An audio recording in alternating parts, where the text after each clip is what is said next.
Hello, hello, my friends. Kicking off this Sunday morning with a review of Kringle Candle Easter Carrot Cake. Now, this candle, first and foremost, was sent to me in PR by Kringle Candle. I do always like to be upfront and transparent in that. You guys know if you've been with my channel any length of time, I'm going to give you all the details. Leave it up to you if you think a candle is worth your purchase. But I do always strive to share with you guys what my honest burn experience has been with each and every candle that I review for you. Second, this candle is a repackage of a country candle from the 2024 Easter collection. Now, that one, like I said, was in a large country candle jar. It had kind of like an orange soy wax. This is also a soy wax formula, but it is in their 100% soy wax white formula. There's no colored wax this time around. We've got this beautiful Mercury jar. It is 22 ounces of wax, and this vessel will retail for $34. And of course, we have this beautiful picture on the front of a very yummy looking carrot cake, which is funny. I actually don't like the taste of carrot cake, but you guys know I actually love the fragrances of a carrot cake. So let's go ahead and talk about the specifics of this candle.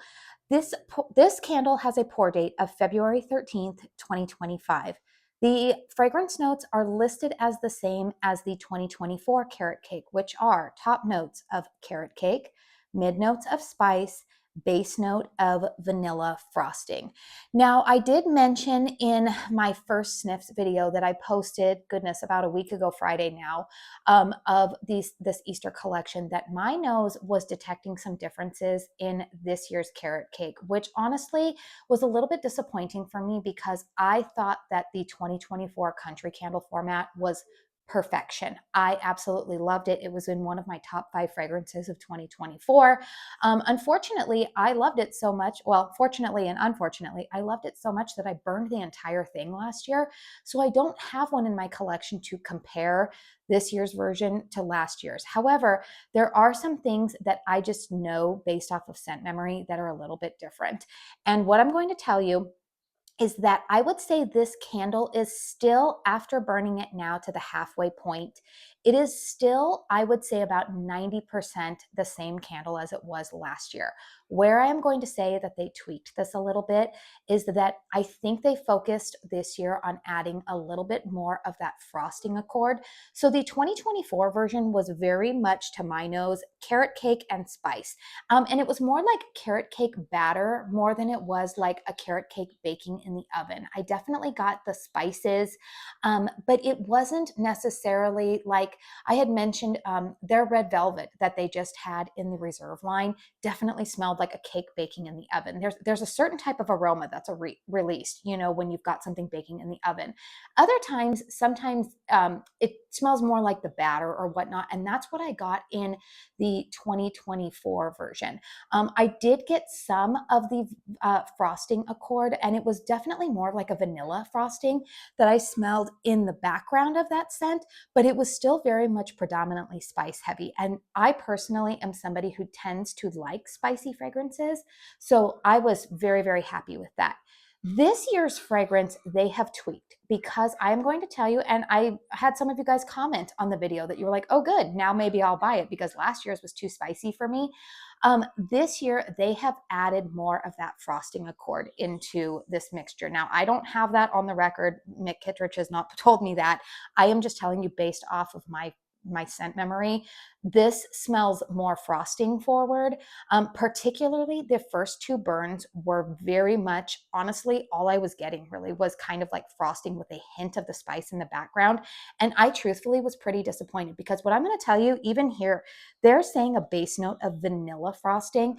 Personally, you guys, I really think that they were trying to go for cream cheese frosting, but they're not calling it cream cheese frosting, because cream cheese frosting is, how many times can I say that? That phrase, cream cheese frosting. Cream cheese in and of itself carries, it's not as sweet as vanilla.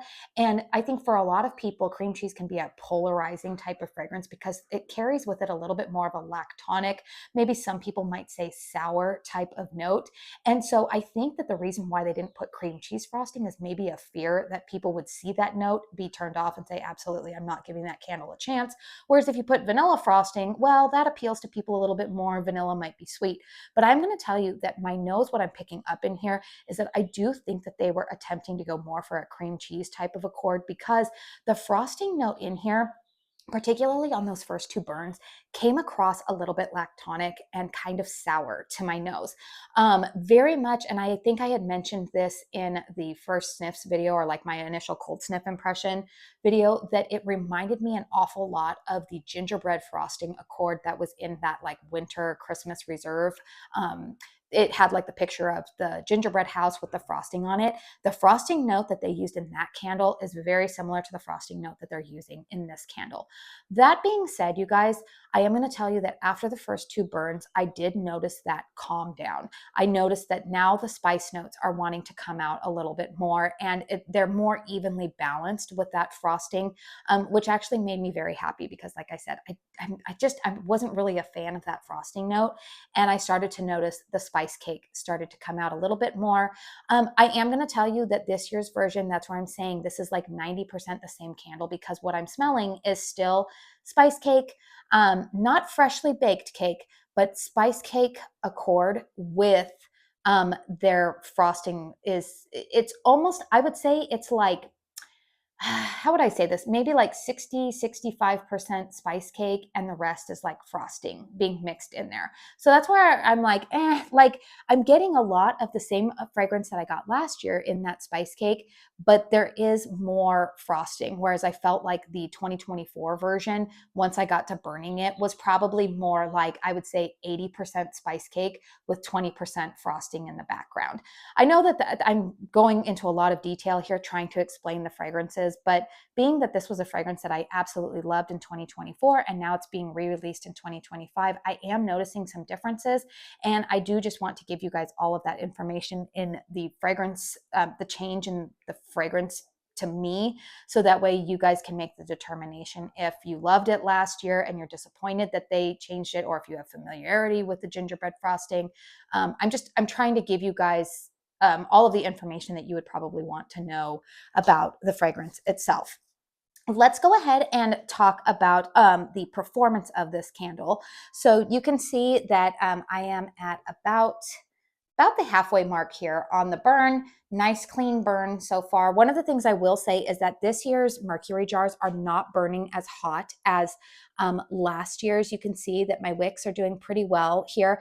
One of the things I did notice about this year's version is that this candle in particular takes a little bit longer to pull out than say like my Easter Petals candle. This one has taken just a little bit longer with obtaining a full wax pull. It's not anything like crazy long. It's not like hours upon hours, but I do notice that this one takes about 45 minutes to pull out, which is a little bit unusual for some of my Kringle candles. That probably has something to do with these wicks. They're probably trying not to get this candle to burn too hot, because if it burns too hot, honestly, the oils that are used in this candle probably could come across. I could see them coming across smelling a little bit scorched if this candle burns too hot. Strength and throw on this candle, I'm going to settle around a 7. It's definitely noticeable. It projects throughout my open concept living room where there are vaulted ceilings. When I burn it in my closed concept bedroom, it definitely fills up that space. It's definitely makes its presence known in there. But again, not cloying, not too heavy. But in a more open concept, it's not going to smack you in the face. It is going to be a nice background scent. But it's, like I said, not going to overwhelm you, smack you in the face, be too spice heavy, be too sweet. So it's a very, very nice fragrance. The other thing that I was going to say when I was talking about the fragrance that I was kind of talking about the fragrance profile is something that I noticed, and I had talked about this a little bit with the Easter Petals review that I did the other day.